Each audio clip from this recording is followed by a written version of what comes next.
లోకములో చాలా భక్తిని గురించిన ఆశ గత కాలం కంటే ఇప్పుడు చాలా పెరిగినట్టు కనబడుతుంది. మనుషులు భక్తి చేయాలనే తలంపులు కనబడుతున్నాయి.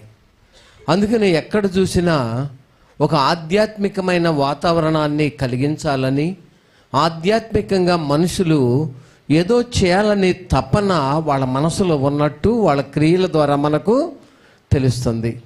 కానీ మనం చేసే భక్తి మనల్ని ఎక్కడికి నడిపిస్తుందో అది మనం తెలుసుకోకుండా చేస్తే దానివల్ల ప్రయోజనం ఏమీ లేదు. ఒకడు గాలికై ప్రయాస పడినట్టుగానే అనిపిస్తుంది. కాబట్టి ఈ లోకములో యేసుక్రీస్తు ప్రభువు ప్రతి మనిషికి చెప్పినది ఏమిటి? నేనే మార్గము, నేనే సత్యము, నేనే జీవము. నా ద్వారా తప్ప ఎవడూ కూడా పరలోక రాజ్యములో ప్రవేశించే అవకాశమే లేదు అని ప్రభు ఖచ్చితంగా చెప్పారు. అందుకనే మనుషులకు అర్థం కాక మనుషులు ఏం చేస్తున్నారు? భక్తి ఆశలైతే ఉన్నాయి కానీ సరైన విధానంగా నడవనందున, ఆ త్రోవ ఏంటో తెలుసుకోనందున మనుషుల యొక్క ప్రయాస ఏమవుతుందండి? వ్యర్థము అయిపోతుంది. ఆశ ఉందా? ఉంది. కోరిక ఉందా? ఉంది. కానీ చేసే విధానం ఉందా? ఉంది. కానీ దానికి ఒక గురి, ఒక పరిస్థితి లేనందున ఏమవుతుంది? మనిషి జీవితము వ్యర్థమైపోతుంది. కానీ దేవుడు అంటున్నారు, దప్పిక కొనిన వాళ్ళరా నీళ్ళ యొద్దకు రండి. మీరు నీళ్ళ దగ్గరికి వచ్చి మీ దప్పిక ఉచితంగా తీర్చుకోండి అంటున్నారు. కాబట్టి భూమి మీద దప్పిక ఉంది. శరీర సంబంధమైన దప్పిక కావచ్చు, ఆధ్యాత్మికమైన దప్పిక కూడా కావచ్చు. కానీ దప్పిక కొనిన వాళ్ళరా నీళ్ళ దగ్గరకు రండి, నీళ్లున్నాయి నీళ్ళ దగ్గరకు రండి అని చెప్పి పిలుస్తున్నారు. ప్రయాసపడి భారము మోసుకొనుచున్న సమస్త జనులరా నా యొద్దకు రండి అని పిలుస్తున్నారు. ప్రియులరా, ఈ లోకములో ఒక పవిత్రత అంటూ ఏంటో తెలియనటువంటి కాలములో నేను జీవించినాను. ఒక పరిశుద్ధత అంటే ఏంటో తెలియని కాలములో నేను జీవించినాను. క్రీస్తు యేసు నందు విశ్వాసం ఉంచి దేవుని వాక్యాన్ని వినుచున్న తర్వాత పరిశుద్ధత అంటే ఎలా ఉంటుందా, నీతి అంటే ఎలా ఉంటుందా, యథార్థత అంటే ఎలా ఉంటుందా, నిజమా అసలు భక్తి అంటే పరలోకం అంటే ఇలా ఉంటుందా, ఇలా బోధిస్తారా, నిజంగా ఇలాంటి సంగతులే తెలియవు కదా నాకు. నిజంగా నా కళ్ళు దేవుడు ఏం చేశారు? మొయ్యబడిన కళ్ళను తెరిపించారు, తెరిచి నిజమేంటో తెలియజేశారు. కాబట్టి ఇక్కడ నపుంసకుడు ఫిలిప్పు, ఒక ఆయన ఉన్నతమైనటువంటి మినిస్టర్, ఆర్థిక మంత్రి, ఇంకొక ఆయన సాధారణమైనటువంటి దేవుని సేవకుడు, దైవ జనుడు లేక స్వార్థికుడు ఫిలిప్పు. ఇలాంటి పరిస్థితుల్లో ఈ ఫిలిప్పుతో దేవుడు మాట్లాడారు. ఆయన దూతను పంపి, నువ్వు అరణ్య మార్గాన ఒక ఆయన వస్తున్నారు, నువ్వు ఆయన్ని ఏం చేయాలి? కలుసుకో పరిగెత్తి అన్నప్పుడు ఫిలిప్పు ఆయన ఎళ్ళక ముందే ఆయన వచ్చే మార్గములో పరుగును వెళ్ళి ఆయన్ని కలుసుకున్నప్పుడు ఆయన కూడా రథములో కూర్చుని యెషయా గ్రంథం చదువుతున్నారు. నువ్వు చదువుతున్నది ఏంటో అని గ్రహించుతున్నావంటే, ఎవడైనా నాకు త్రోవ చూపకుంటే అది నాకు ఎలాగూ తెలియను అని చెప్పి ఆయన కూడా చక్కని సంభాషణ చేసినారు. కానీ ఇద్దరు కలిసి ప్రయాణమై వెళుతున్నారు. నేను మీకు బాప్తిస్మం ఇవ్వటానికి దేవుడు పంపారు, ఒకసారి ఆగండి అంటలా. ఇద్దరు కలిసి ఏం చేస్తున్నారు? త్రోవన అక్కడ ఏమని రాయబడింది? వారు త్రోవలో వెళ్ళుచుండగా విశ్వాసి అయిన ఈ మినిస్టర్, ఆర్థిక మంత్రితో ఫిలిప్పు అయిన సేవకుడు రథంలో కూర్చుని ఏం చేస్తున్నారు? ప్రయాణం చేస్తున్నారు. ఇప్పుడు నేను ఎంత దూరం పోవాలి? ఈయనకి బాప్తిస్మం ఇవ్వడానికి పంపారు, ఇప్పుడు ఎంత దూరం పోవాలి? ఈయన ఎప్పుడు అంగీకరిస్తారు? ఆయన రథంలో కూర్చుని ఒకవేళ ఆందోళన పడతా ఉండవచ్చు. కానీ ఇద్దరూ కలిసి ఇప్పుడు ఎక్కడున్నారు? రథంలో ఉన్నారు.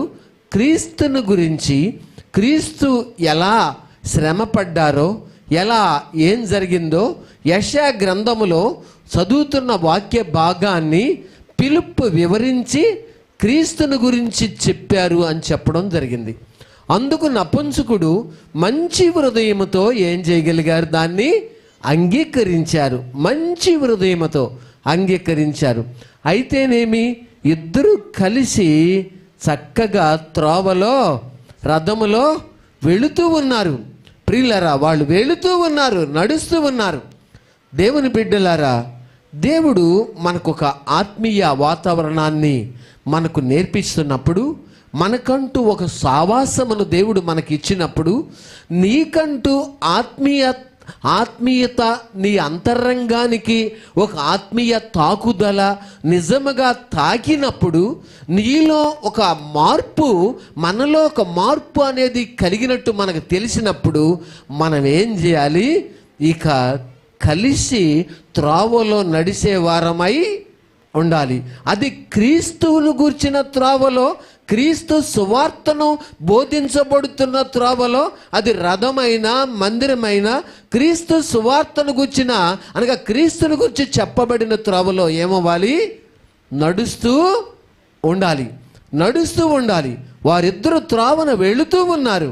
అందుకనే దేవుని బిడ్డలారా, నడచి నడచి అలచిపోయినావా, నడువలేక సొమ్మ చెల్లి నిలిచిపోయినావా, నడచి నడచి అలచిపోయినావా, నడువలేక సొమ్మ చెల్లి నిలిచిపోయినావా, కలువరి గిరిదనుక సిలువ మోసినా, గిరిదనుక సిలువ మోసినా, నజరేయుడేసుని ముందు నడువగా, సుని ముందు నడువగా, యేసు వైపు చూడు నీ భారమంత తీరు, యేసు వైపు చూడు నీ భారమంత, ఎంత దూరమైనా అది ఎంత సౌండ్ కొంచెం పెంచమ్మా, ఎంత దూరమైనా అది ఎంత భారమైనా, వైపు చూడు నీ భారమంత తీరు, వైపు చూడు నీ భారమంత తీరు, తీరానికి చేరు, తీరానికి చేరు, ఎంత దూరమైనా చాలు. ఒక విశ్వాసి ఒక గ్రామంలో తన బంధువులు ఎవరో ఈ లోకాన్ని విడిస్తే ఆ యొక్క దిన కార్యక్రమానికి వచ్చాడట. విశ్వాసి పెద్ద ఆయన, ఒక 70 సంవత్సరాల వయసు ఉంటుందట. వచ్చిన తర్వాత అదే ఇంటి ఎదురుగా ఒక ముస్లిమ్స్ ఇల్లుంటే, అమ్మా నేను వాళ్ళ భోజనం తిన్నాం, ఈరోజు మీ ఇంటి దగ్గర ఏది పెడితే అది నేను తింటాను, మీరు ఏమనుకోవద్దు అని చెప్పి వాళ్ళకి చెప్పాడట. సరే, వాళ్ళు అందుకు అంగీకరించారు. అయ్యో అక్కడ విందు జరుగుతుంది, అది కాదంటే మేం పెట్టడం పెద్ద కష్టము ఏంటి, మీరు ఇంత నిక్కచ్చిగా నిష్ఠగా ఉన్నారా అని చెప్పి వాళ్ళు అంగీకరించారు. సరే, ఆ రోజు అక్కడ కనబడ్డారు, ముస్లింల ఇంటి దగ్గర భోజనం చేశారు. చేసిన తర్వాత వాళ్ళకి సంతానం లేదట. ముస్లిమ్స్కి 18 సంవత్సరాలు అయిందంట వివాహం అయి. అయితే ప్రియులారా, 18 12 గుర్తులేదు. అయితే అమ్మా, యేసు ప్రభువు నందు విశ్వాసం ఉంచండి, దేవుడు మీకు సంతానాన్ని ఇస్తారు, ఇది నమ్మండి, మీరు కూడా ఉపవాసం ఉండండి, ప్రార్థన చేసుకోండి, దేవుణ్ణి అడగండి అని కొన్ని మాటలు ఆ భోజనం చేసిన తర్వాత చెప్పి వెళ్ళిపోయాడట ఆయన. ఈ ముస్లిం ఆవిడ ఆయన మాటలు నమ్మి ఆయన పాటించిన నిష్టను కూడా ఈమె ఒక ప్లస్గా భావించుకుని, ఇంత నిష్టగా ఉన్నారు ఆయన అని చెప్పి ఆమె ఆ మాటలు నమ్మి ఆమె కూడా ఉపవాసం ఉండి ప్రభుకి ప్రార్థన చేశారట. చేస్తే దేవుడు సంవత్సరానికి ఆమె గర్భము తెరిచారట. తెరిస్తే దేవుడు ఒక పాపనిచ్చారు. నేను పాస్టమ్మ గారు ఇద్దరం ఆ ఇంటికి మాకు ఉండడానికి విడిదిల్లుగా ఇచ్చారు. వాళ్ళు ఇచ్చినప్పుడు మేము అక్కడ ఉంటే వాళ్ళు చెప్తున్నారు, మా పాప ఇప్పుడు పలానా కాలేజీలో, నారాయణ ఏదో కాలేజీలో ఇంటర్ చదువుతుందండి. మాకు ఒక ఆయన వచ్చి ఇలా చెప్పారు. అప్పటి నుంచి మేము దేవుని నమ్ముకున్నాం. చూసారా, ఒక వ్యక్తి ఒక నిష్టను పాటించి ఆ నిష్టలో ఆయన నిలబడి ఆయన చెప్పిన మాటలు వాళ్ళకి ఏం చేశాయి? పనిచేసినాయి. ఒక కుటుంబము ఈ రోజున ఒక అమ్మాయిని చూడగలిగారు, 2 ఆత్మలు దేవునికి ఏమయ్యారు? ఏం చేశారు? ఒక నిష్ట ఏం చేసింది? దేవునికి దగ్గరికి చేర్చింది. నిష్ట కలగూర గంపలాగా గుంపులో మనిషిలాగా వెళ్ళిపోతే అక్కడ జరిగేది ఏముండేది కాదు. కాబట్టి వారు త్రోవను వెళుతూ ఉన్నారు. ఇద్దరూ కలిసి వెళుతున్నారు. క్రీస్తుని గురించిన సంభాషణ జరుగుతూ ఉంది. యేసు ప్రభు గురించి మాట్లాడుకుంటూ ఉన్నారు ఇద్దరు. ఆయన ఆర్థిక మంత్రి, ఈయన సాధారణమైన దైవజనుడు లేక సువార్థికుడు, సేవకుడు, యేసు ప్రభు శిష్యుడు. అయితే ఇద్దరూ కలిసి ప్రయాణం చేస్తున్నప్పుడు ఆ త్రోవలో వెళ్ళుచుండగా వాళ్ళు అంత పెరిగారు, వీళ్ళు ఇంత అభివృద్ధి చెందారు, వాళ్ళు అంత పెరిగారు అని ఎవరి గురించో మనం చెప్పుకుంటూ వెళితే మన ఆత్మీయ జీవితము కృషించి పోతుంది. కానీ మనం దేవుని గురించి మాట్లాడుకుంటున్నప్పుడు, దేవుని వాక్యముని గురించి మాట్లాడుకుంటున్నప్పుడు ఆత్మీయంగా మనం బలవంతులమవుతాం. లోక సంబంధమైన వాటిని గురించి లేక శరీర సంబంధమైన వాటిని గురించి మనం ముచ్చటించడం స్టార్ట్ చేస్తే ఆత్మీయంగా మనం ఎండిపోతాం, కృషించిపోతాం. ఎందుకంటే అది లోక సంబంధమైంది. కానీ ఆత్మ సంబంధమైంది మాట్లాడితే మనుషులు అంతకంతకు బలవంతులు అవుతారు. వీళ్ళిద్దరు త్రోవలో వెళుతూ ఉన్నారు. వీళ్ళ సంభాషణలో ఎక్కడా వ్యతిరేకత లేదు. మనం కూడా సహవాసముతో కలిసి, దేవుని సేవకులతో కలిసి, ధనవంతులమైన పేదవారమైన, మనం ఎవరమైనా, మిడిల్ ఫ్యామిలీస్ అయినా, ఏ స్థితిలో ఉన్నవారమైనా మన త్రోవలో, ఆత్మీయ త్రోవలో వెళుతున్నప్పుడు మనం క్రీస్తును గురించిన సంభాషణ కలిగిన వారమై, క్రీస్తుతో సావాసం చేసిన వారమై, క్రీస్తుని గురించి నేర్పించబడుతున్న వారమై, నేర్చుకుంటున్న వారమై ఉండాలి తప్ప ఏదో లోక సంబంధంగా మనం ఏవేవో విషయాలు మాట్లాడుకుంటే మనం ఆత్మీయంగా దెబ్బతింటాం. ఈరోజు సంఘాలు ఎండిపోయిన ఎముకలుగా మారడానికి గల కారణం ఏమిటి? సంఘములో ఉజ్జీవము ఆగిపోవడానికి కారణమేమిటి? వారి సంఘాల్లో వారు ఆత్మీయ ప్రయాణములలో ఆత్మ సంబంధమైన మాటలు కాక శరీర సంబంధమైన సంభాషణ వలనే వాళ్ళు ఏమయ్యారు? ఆత్మీయంగా జీవించుచున్నామన్న పేరు మాత్రమన్నది కానీ మృతులైపోయారు. ఎందుకంటే వాళ్ళ సంభాషణలో దేవుని భయం ఉంటుంది త్రోవలో నడుస్తున్నప్పుడు, కానీ దేవుని భయం లేని ప్రయాణము వాళ్ళు నేర్చుకున్నారు. అందుకనే ఆత్మీయంగా ఎండిపోయారు. లోయలో ఏం కనపడుతున్నాయి? నరపుత్రుడా, లోయలో ఏం కనపడుతున్నాయి నీకు? ఎండిపోయిన ఎముకలు. ఎందుకు ఎండిపోయినాయి ఇవి? ఎందుకు ఎండిపోయినాయి? శరీర సంబంధమైన సాధకముల గురించి మాట్లాడడం వల్లనే ఏమైపోయినాయి? ఇవి ఎండిపోయినాయి. శరీర సంబంధమైన సాధకములు కొంచెం మట్టుకే ప్రయోజనకరము. ఆత్మ సంబంధమైన సాధకములు ఇహమందును పరమందును అది వాగ్దానముతో కూడినదైనందున అది అన్ని విషయములలో ప్రయోజనకరమైనది. అది దాన్ని వదిలేశారు. ఈ రోజున శరీర సంబంధమైన పరిస్థితుల గురించి వాళ్ళ అమ్మాయి చూడండి ఏంటో స్పెషల్గా మంచి నగలేసుకొచ్చింది అనే సంభాషణ. వాళ్ళు ఆత్మీయంగా ఎలా ఉన్నారనేది పోయింది. చూసారా? భక్తి ఎలా చేస్తున్నారనేది పోయింది. వాళ్ళు ఇది కొన్నారు అది కొన్నారు అని చెప్పడమే స్టార్ట్ అయింది. ఆత్మీయంగా ఎండిపోవడం స్టార్ట్ అయిపోయారు. ప్రియులారా, ఈ రోజున అనేకులు ఇదే విధంగా చల్లారిపోయారు, నిలువెచ్చని స్థితికి దిగజారిపోయినారు ప్రియులారా. కాబట్టి యేసుక్రీస్తు ప్రభు అంటున్నారు, లెమ్మో తేజ రెల్లుము నీకో వెలుగువాచెయున్నదే,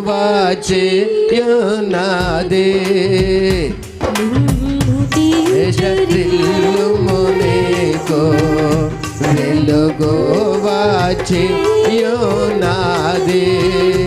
యెహోవా నీపై, యెహోవా మహిమా నీపై, ప్రకాశముగా నుదయించే, ప్రకాశముగా నుదయించే, లెమ్మో తేజ లుమునేకో వెలుగువాచెయున్నదే. చాలు, దైవజనుడు ఎక్కిన రథము ధన్యమైంది. ఎందుకని? ఆ రథం ఏమైంది? ధన్యమైంది. ఎవరున్నారు ఆ రథంలో? నేను ఎక్కడుండునో నా సేవకుడు కూడా అక్కడ ఉంటారని చెప్పారు. పిలుపు ఉన్నారు కాబట్టి అక్కడ ఎవరున్నారు? ప్రభువు ఉన్నారు. ప్రియులారా, ఇప్పుడు ఆ రథములో ప్రయాణం జరుగుతూ ఉంది, సంభాషణ జరుగుతూ ఉంది. ఈ రోజున మనందరము కూడా ఆత్మీయంగా ఎదుగు నిమిత్తము, మన పిల్లలము మనము దీవించబడు నిమిత్తము, మన కుటుంబాలు ఆశీర్వదించబడు నిమిత్తము, మనము సహవాసముతో కలిసి వెళ్ళే ఈ త్రోవలో అది దేవుని భయముతో కూడిన క్రీస్తును గూర్చిన సంభాషణ అయి ఉండుట, అది మనకెంతో మేలు, మన కుటుంబానికి ఎంతో మేలు. క్రీస్తుని గురించిన సంభాషణ. ఇలాంటి పరిస్థితుల్లో మనం వదిలేసి లోక సంబంధమైన తీసుకొచ్చి పెట్టామనుకోండి రథంలో, ఎలా ఉంటుంది? ఎండిపోయిన స్థితి వస్తుంది అక్కడ. కాబట్టి సంఘం అనేది ఉజ్జీవించబడాలి తప్ప, అది అంతకంతకు ఉజ్జీవ జ్వాలలు అవ్వాలి తప్ప, అది అంతకంతకు నీరసించిపోయేదై ఉండకూడదు. ఎందుకంటే మన అంతరంగంలో పాపమును గురించి ధ్యానించినప్పుడు, మన అంతరంగంలో శరీర సంబంధమైన వాటిని గురించి ధ్యానించినప్పుడు ఆత్మీయంగా ఎండిపోతాం. ఆత్మ సంబంధమైన పరిస్థితుల గురించి ధ్యానించినప్పుడు అంతకంతకు చిగురిస్తాం. శరీర సంబంధమైన పరిస్థితులకు ధ్యానిస్తే అంతకంతకు ఎండిపోతాం. అందుకనే ఆత్మ సంబంధమైనవే దేవుడు ఏం చేయమన్నారు? ఆసక్తితో ఆపేక్షించండి. ఆత్మ సంబంధమైన వాటిని ఎలా ఆశించండి? ఆపేక్షతో వాటిని ఆశించండి. శరీర సంబంధమైన కార్యములు కొంచెం మట్టుకే ప్రయోజనం, తర్వాత ఏం లేదు, ఏముండదు, అంత మాయమైపోతుంది. ఎందుకంటే ప్రియులారా, ఎప్పటికైనా ప్రతి వ్యక్తి, అతను హిందువా, ముస్లిమా, సిక్కా, క్రైస్తవుడు అనే భేదం లేదు.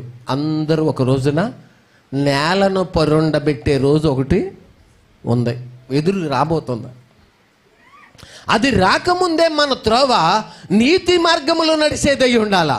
అది రాకముందే మన త్రోవ సత్య సంబంధమైనదై ఉండాలా. అది రాకముందే మన త్రోవ క్రీస్తును కలిగి నడిచేదై ఉండాలా. అది రాకముందే మన త్రోవ ఆత్మ సంబంధమైన మంటతో అంతరంగంలో మండేదై ఉండాలా. అది రాకముందే మన త్రోవలో మన అంతరంగము క్రీస్తుతో నింపబడేదై ఉండాలా.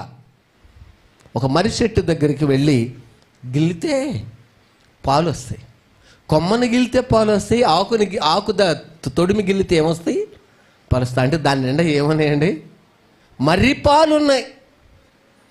మర్రి పాలు ఒక జిల్లేడు చెట్టు దగ్గరికి వెళ్ళి చిన్నగా కొంచెం గిల్లితే ఏమొస్తాయి? పాలు వస్తాయి. పాలు వస్తాయి జిల్లేడు చెట్టు దగ్గరికి వెళ్ళి. అలాగే దేవుని బిడ్డలారా, ఈ లోకములో మనందరిని గిల్లితే, మనల్ని కదిపితే, మనతో ఎవరైనా సంభాషణ చేస్తే, క్రైస్తవ ఈ దేహములో నుండి, క్రైస్తవ హృదయములో నుంచి ఏమి రావాలి? క్రీస్తును గూర్చిన సాక్ష్యము రావాలి. అంతే తప్ప మర్రి చెట్టు పాలతో నిండింది, జిల్లేడు చెట్టు పాలతో నిండింది, ఇంకా కొన్ని చెట్లు ఉన్నాయి, ఆ చెట్లు కూడా దానికి సంబంధించిన వాటితో నిండిపోయినాయి. కానీ మనం దేంతో నింపబడ్డాం? ఎవరినన్నా కదపండి, కొంతమందిని అటు ఇటు కాని మనుషుల్ని లోక సంబంధంగానే చెప్తారు. లేకపోతే పాస్టర్ గారు చూడండి ఇంటి ఇల్లు కట్టారు, పాస్టర్ గారు చూడండి అది చేశారు, లేకపోతే ఆ విశ్వాసం చూడండి అది చేశారు, ఈ విశ్వాసం చూడండి ఇది కొనేశారు అని చెప్పి ఇదే. ఎందుకంటే వాళ్ళని గిల్లితే, అంటే వాళ్ళని కదిపితే వాళ్ళ హృదయముల్లో ఉన్నదేంటో ఏం చేస్తుంది? బయటికి వస్తుంది, లోకం వస్తుంది బయటికి. వాళ్ళు లోక సంబంధులుగా ఉన్నారు కానీ శరీర సంబంధులుగా లేరు. ఏముందండి, ఏం కట్టినా ఎవరు తీసుకుని పోతారు, ఏం చేసినా ఎవరు తీసుకెళ్తారు? ఎందుకు మీరు అలా ఆత్మీయంగా ఉండి శరీర సంబంధమైన వాటితో మీరు ముడివేయబడ్డారు? ఎందుకంటే యెహోవా యందు భయభక్తులు గలవారు ఒకరితోనొకరు మాట్లాడుకొనుచుండగా యెహోవా చెవియొగ్గి ఆలకించారు. అందులో దేవుని భయం లేని మాటలు ఉంటే ఆలకిస్తారా? చెప్పండి. ఏముంటే ఆలకించారు? ఏముంటే ఆలకిస్తున్నారు? దేవుని భయం కలిగిన మాటలు ఉంటేనే దేవుడు ఏం చేశారు? ఆలకించారు. దేవుని భయం లేకపోతే ఏమొస్తాయి? ఇక వాళ్ళని ఒకసారి తిరస్కరించడం, వీళ్ళని ఒకసారి ఒక పోటు పడటం, వాళ్ళని ఒకసారి ఆ మాటల చేత తృణీకరించడం, వీళ్ళెంత వాళ్ళెంత, ఒకప్పుడు ఏముందంట, ఒకప్పుడు ఏంటంట, ఇప్పుడు ఏంటంట, అంతా తృణీకరించడం, అంతా పడవటం, అంతా తిరస్కరించడం, అంతా తీర్పు, అంతా ఇబ్బంది, అంతా ఇక ఎదుటి వ్యక్తిని ఒక రకంగా ముఖాన్ని బట్టి గోళ్లతో గీరేసినంత పని జరిగిపోద్ది. వద్దు బిడ్డ, త్రోవలో వెళుతున్నారు వాళ్ళు. ఎవరిని గురించి మాట్లాడుతున్నారు? 25వ వచనం, అందుకు పిలుపు నోరు తెరిచి ఆ లేఖనమును అనుసరించి అతనికి యేసును గూర్చి ఏం ప్రకటిస్తున్నారు? దేన్ని అనుసరించి? లేఖనమును అనుసరించి సువార్త ప్రకటిస్తున్నారు. వార్తలలో యేసు సువార్త, విమోచన శుభవార్త. పడా వార్తలలో యేసు సువార్త, నరుల విమోచన శుభవార్త, మధులా జయవార్త, సిన శుభవార్త, శరణార్థుల జయవార్త, దశిన వార్త, రక్షణ గముగా నముగా. 281వ పాట. గముగా మొదలిపిన జ్ఞానముగా తరతరములు బ్రో సుసువార్త, తరతరములు బ్రో సుసువార్త, వార్తలలో యేసు సువార్త, విమోచన శుభవార్త, జగతిని గాయు ప్రజాపతిగా, నిగమము జాతిన యాగముగా, జగతిని గాయు ప్రజాపతిగా, నిగమము జాతిన యాగముగా, విగతుల ప్రార్థన తుదిగతిగా, యుగముల నోముల బహుమతిగా, విగతుల పాడాలందరూ. 281వ పాట. యుగముల బహుమతిగా, ప్రపంచ ఉగ్రత పాత్రను గుర్తచే, ఇతరు ధీర ప్రవాహములో భగవంతుని కృప సురించి, భక్తుల గను సిలువ సువార్త, భక్తుల గను సిలువ సువార్త, వార్తలలో యేసు సువార్త, నరుల విమోచన వార్త, పాపికి పాడాలందరూ గట్టిగా రుణములను చెల్లించి పాపిగా బదులుగా మరణించి శాప రుణములను చెల్లించి అపవాదిని ఓడించుటచే అపరాజితునిగా మృతి గెలిచెను. అపవాదిని ఓడించుటచే అపరాజితునిగా మృతి గెలిచెను. రిపులను వారసులుగా చేసి ఆపునిగా విరసిల్లుటచే ఉపవాదిగా దేవుని ఎదుట తపనము చేయో సఫలీకృత సిలువ సువార్త, సఫలీకృత సిలువ సువార్త. కలలో యేసు సువార్త, నరుల విమోచన. చాలు. శరీర సంబంధంగా మాట్లాడారా రథములో? ఆత్మ సంబంధంగా మాట్లాడారా? చెప్పండి. ఆత్మ సంబంధంగా క్రీస్తుని గురించి మాట్లాడితే నీళ్ళున్న ఒక చోటు కనబడింది వాళ్ళకి. ఏమండి? ఆత్మ సంబంధంగా మాట్లాడితే క్రీస్తుని గురించిన మాటలు మాట్లాడితే నువ్వు ఎక్కడికి వెళ్ళినా, బంధువుల దగ్గరికి వెళ్ళినా, ఫ్రెండ్స్ దగ్గరికి వెళ్ళినా, ఇరుగు పొరుగు వారి దగ్గరికి వెళ్ళినా క్రీస్తుని గురించి పదే పదే మాట్లాడితే నీళ్ళున్న ఒక చోటు మనకేమవుద్ది? ఎదురవుతుంది. నీళ్లు అనగా దేనికి గుర్తు అంటే దేవుడు దేనికి శిల్పియు నిర్మాణకుడై ఉన్నారో ఆ పునాదులు గల పట్టణానికి అర్హత సాధించడానికి కావలసిన దేవుని చిత్తాన్ని నెరవేర్చడానికి తీసుకునే బాప్తిస్మమునకు గుర్తై ఉన్నది.